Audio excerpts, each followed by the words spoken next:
to really make sure they are looking at a song and thinking about all the stuff they have to think about, whether they're analyzing it or they're playing it or practicing it over and over again, repeated learning.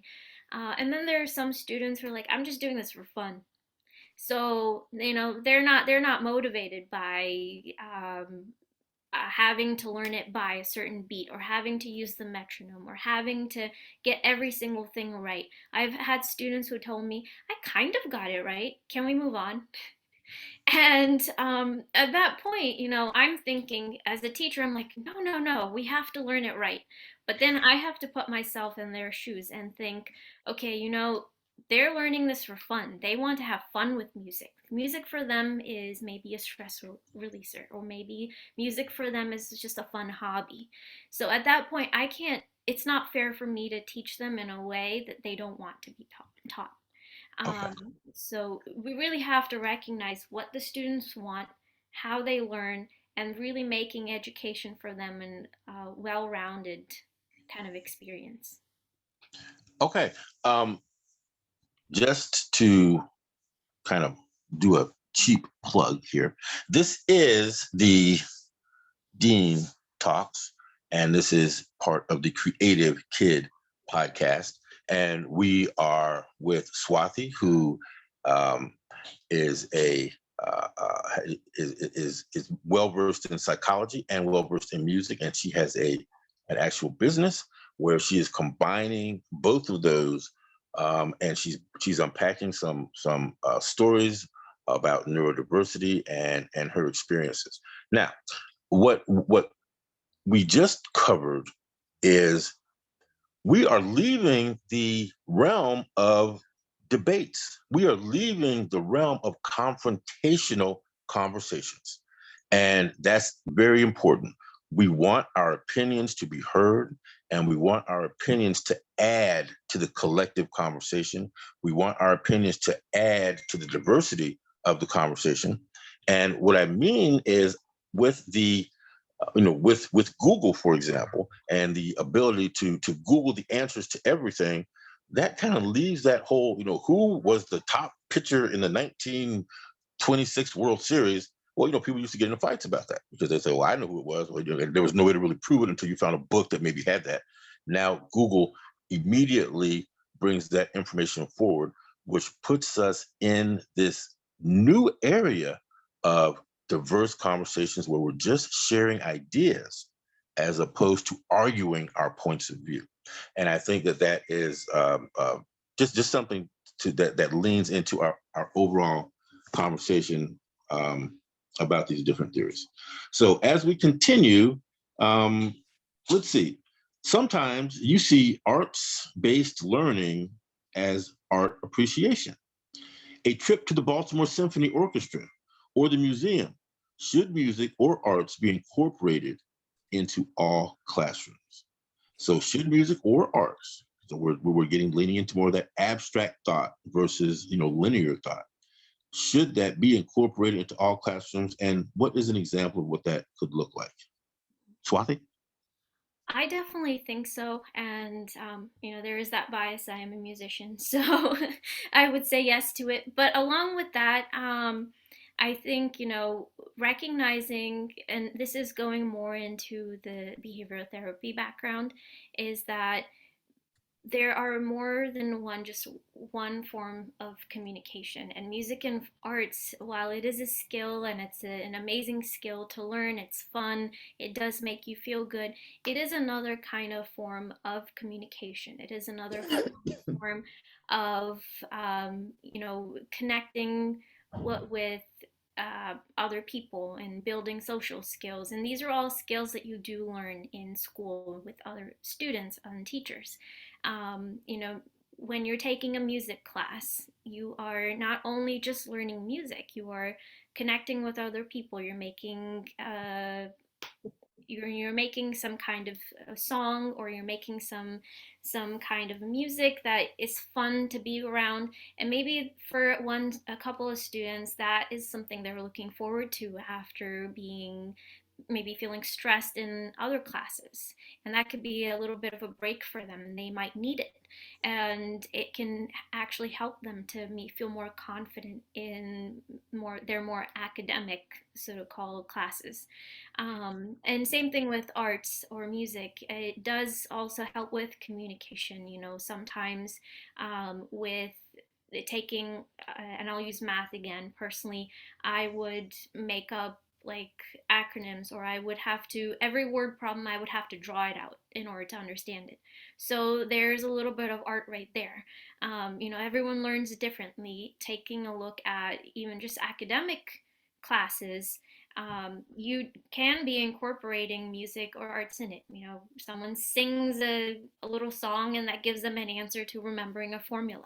Or so really there's just music and with arts, they do help you with, you know, daily functions or remembering things or with memory, and they do help build your cognitive skills, and that can help you in schools and classrooms.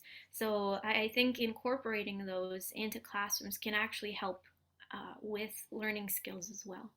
Sure. And I think we can probably take that a little further and say not only building cognitive skills in the class, but even outside of class, as you listen to music and you begin to associate cognitive learning with music, kind of like what you're doing when you're taking psychology and music and putting that together for your business, Mhm. it's like it reinforces this muscle exercise that helps build mental acuity that can be used in not only the classroom, but certainly beyond.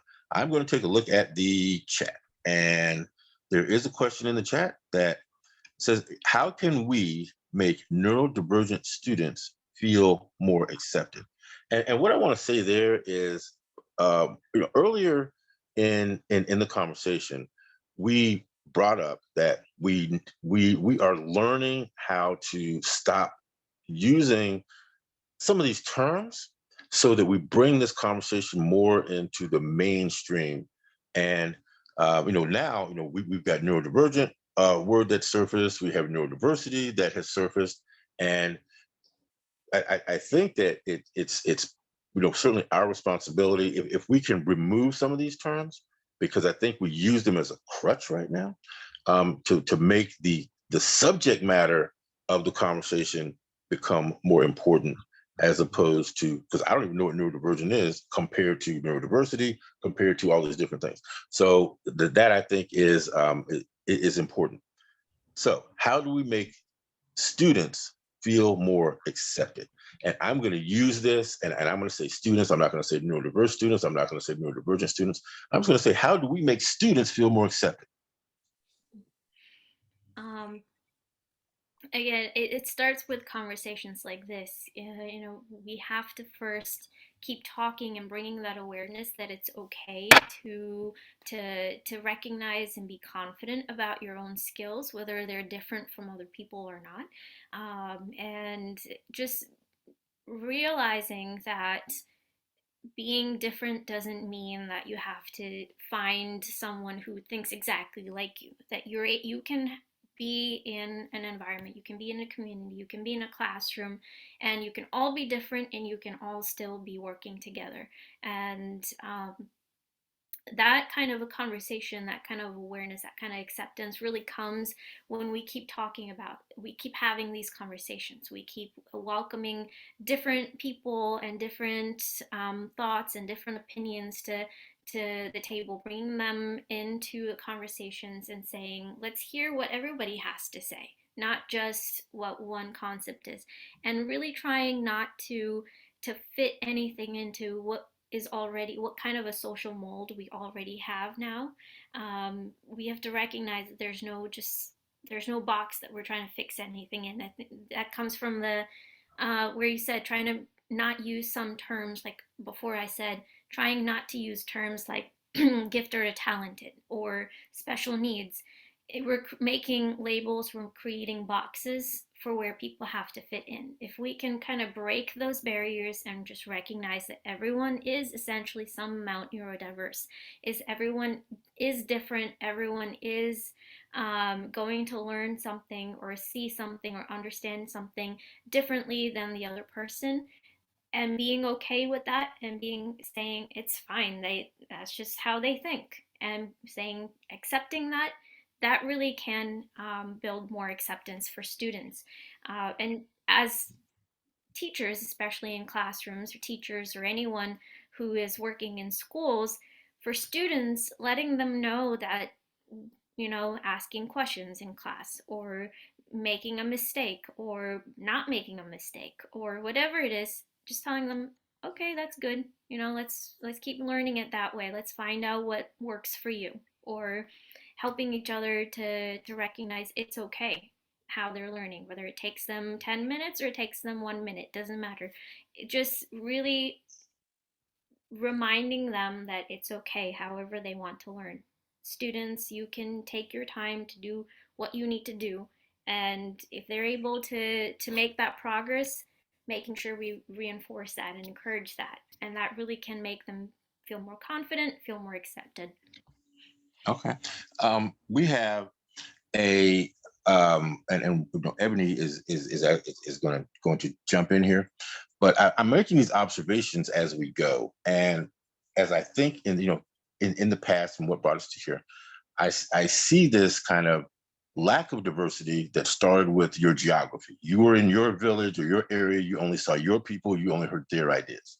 Now, with the internet and things just like this meeting, we have the ability to go global and share ideas in real time.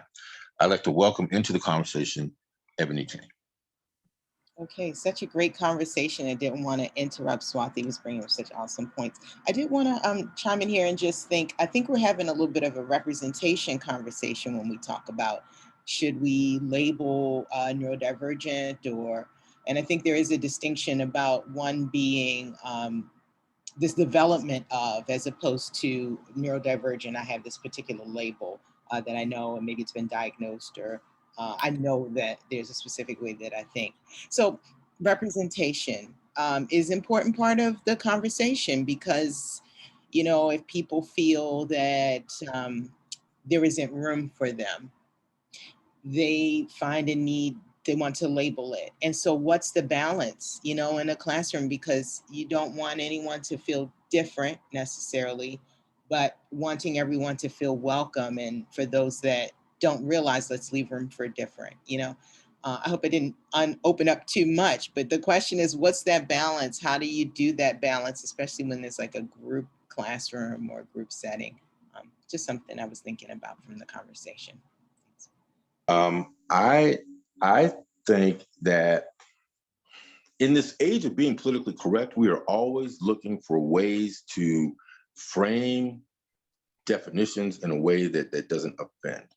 And I think what we're literally seeing, Ebony, is that we are bringing that thought process to probably one of the biggest lifts that we will ever experience, which is this neuro conversation.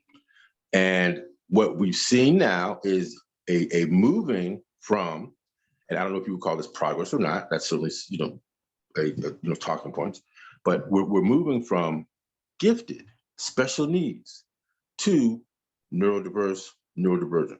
And I think that we're just going to continue pushing that that cadence, one of my favorite words, until we get to a space where we are saying students.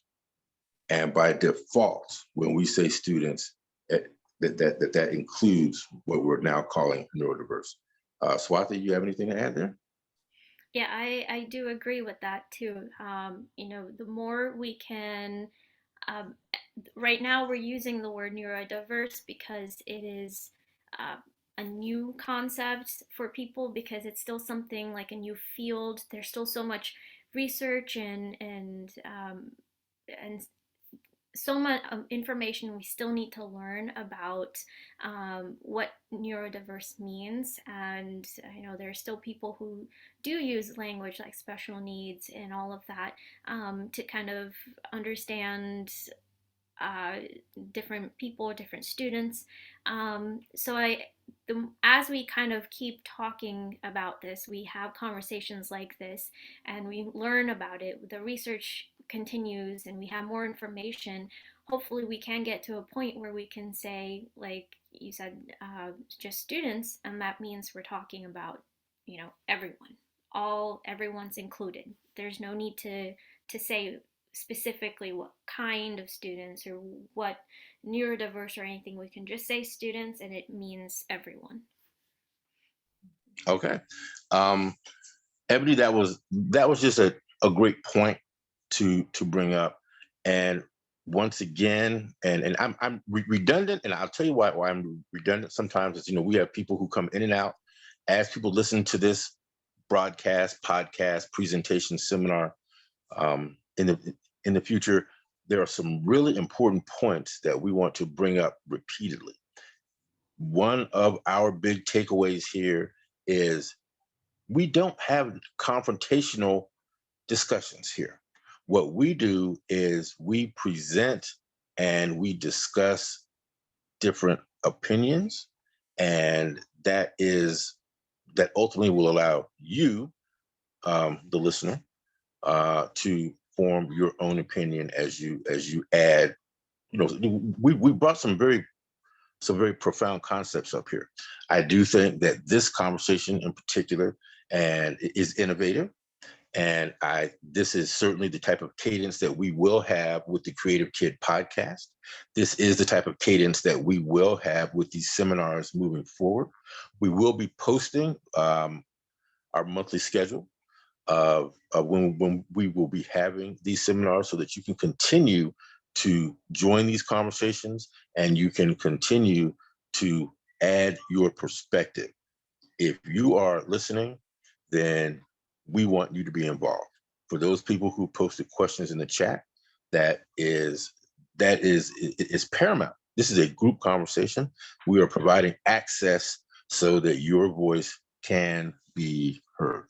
My name is Stephen King, and we're speaking with Swathi. We have Ebony Kinney with us, and then we have our illustrious producer that will go unnamed in the background, making sure all of this stuff works. I'm going to continue with some questions here, and it's going to be if there's some examples of behavioral therapy. Are there some examples of behavioral therapy in your lessons? And if there are things that you can tell elementary and high school teachers on how to incorporate those tools in their classrooms, I think it could have a practical application. So talking behavioral therapy, talking that elementary to high school demographic or age group. Swathi, what do you think about incorporating behavioral therapy in your lessons, and what that looks like as far as maybe some takeaways that elementary and high school teachers could use? Not to put you on the spot or anything. So with behavioral therapy, specifically, I worked with the approach of applied behavior analysis, ABA. And this is a type of therapy that focuses on like social skills, communication skills. It can also focus on some learning skills like reading and academics, and it also stems onto like some fine motor skills and daily function like habits, whether it's like eating or grooming or hygiene or any kind of like at-home chores. And just really about being able to help them create a level of independence in their life. They're able to take care of themselves. They're able to handle their day-to-day tasks, and so that's where I was specifically working with ABA. Now, with my lessons, I would say some things I specifically use with music is some amount of the fine motor skills. I do have to recognize I have some students with some challenges with, I have to think on the, not on the spot, but I have to be able to adapt them to still be able to play piano, and enjoy it and like it, and not make them feel like, oh, I can't play this because I have this challenge.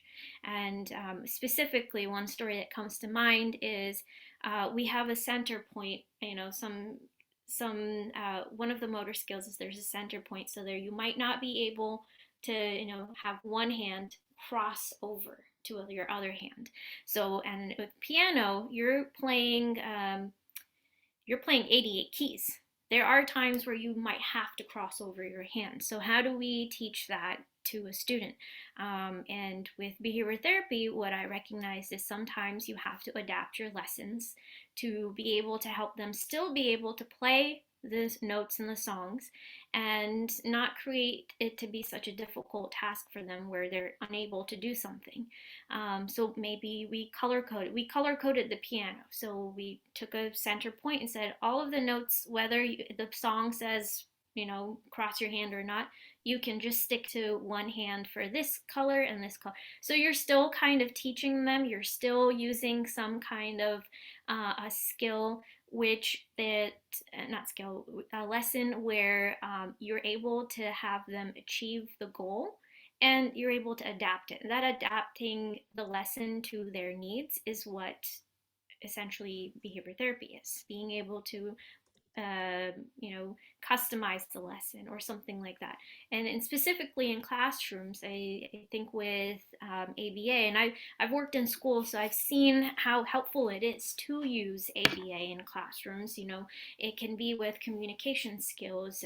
Participation is a big thing in schools, and trying to really build that social skills, and trying to connect, maybe in group projects or presentations or any kind of activities in school that may be challenging to some students. And so we have to think about, okay, what are other ways students can present? What are other ways they can communicate their maybe their questions or something in classrooms? It can be in a format where they write it down. I know some classrooms had like a question box. Kids, if they didn't feel like they could ask in the moment, or they couldn't felt like they couldn't ask the teacher right away, or maybe they were not able to think of how to form the questions, they would be able to put a question into the question box. Or if a student is having a hard time, one of the big things in ABA therapy is being able to recognize when you need to take a break. And I think that's one big thing in classrooms, is especially with teachers, like if they're taking a break, how are they going to learn? Sometimes you do need to take a break in order to learn better. And yes, you might miss that one like 5-minute lesson plan or something, but it's easier to make it up after than to struggle to understand it and have a struggle for the entirety of the class time. All right. Yeah. I think, yeah, that was very good. I want to let here's what's going on in the background. Mhm. We are now at this kind of magical, we actually started our content at 12:06. So we're at this kind of magical space of, how long do we do these? And, now we're going back and forth. Is it an hour? Is it 40 minutes? Is it 42 minutes? Is it 46 minutes? What is it? Because we have all of these great thinkers that are contemplating the format. So I just wanted to say that we are, heading towards a wrap up.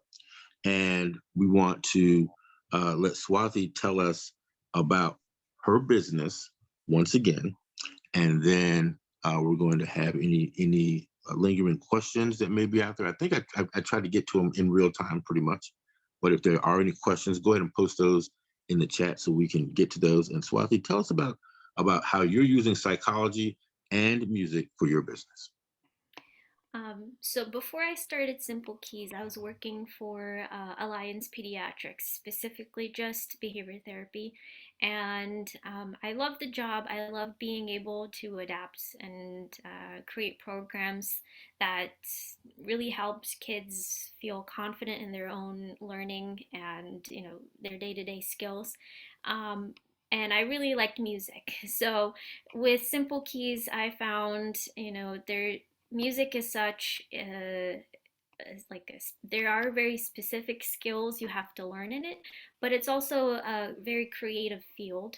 And there's no just one way to learn something. So when I started Simple Keys, I really wanted the goal to be that anyone can learn, any background, any age, any learning style, anyone, literally anyone.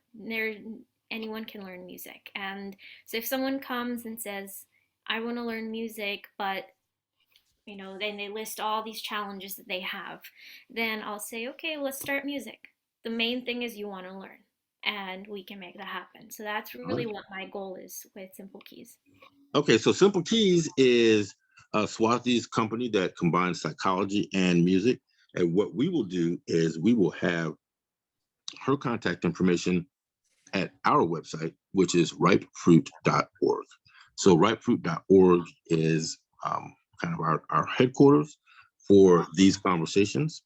And after these sessions, you will be able to go to ripefruit.org, and we'll have Swathi's contact information and her website link up there.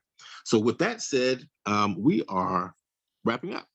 If I need to look into the chat to see if there are any final questions, and let's see what we have here. As again, we're doing this in real time, and what we have is the rightfruitcreative.com also is kind of our design portion, our design division, and rightfruit.org is our not-for-profit division, where we tackle these really heavy lifts as far as the neurodiversity conversations go, as well as creating curriculum for that. My name is Stephen King, and that is going to be our wrap. What I will do is I'm going to quickly run through our schedule moving forward, and watch how quickly I do this.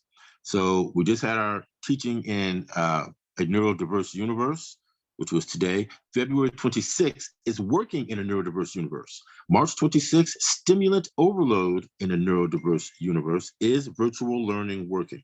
April 23rd, teaching in a neurodiverse universe with virtual schools. How's that working? And then in May, we're talking about music, math, and patterns. And I'll stop there because we do have a full schedule for the rest of the year that will be available at ripefruit.org. Thank you for participating. Swathi, I just can't thank you enough for joining us on our first session. And we certainly wish you much success with your business. My name is Stephen King. Ebony, do you have a closing statement? I just want to thank everyone who came out to be a part of the discussion. Thank you, Swathi, for being just open, a wealth of knowledge, and really a resource for us to help see and understand neurodiversity through music and just the kids' inquisitiveness. And I appreciate that you bring behavioral therapy to your process. And we'll hear from you again. You'll be back in April, I think. So really looking forward to that conversation. And I hope everyone here has enjoyed and felt engaged, and that we've opened up a new thought and conversation for you. Okay. And I'm Stephen King, and on behalf of the Creative Kid Podcast, ripefruit.org, ripefruitcreative.com, this has been an enlightening and informative session. We will see you next month as these talks continue. Check ripefruit.org for the schedule.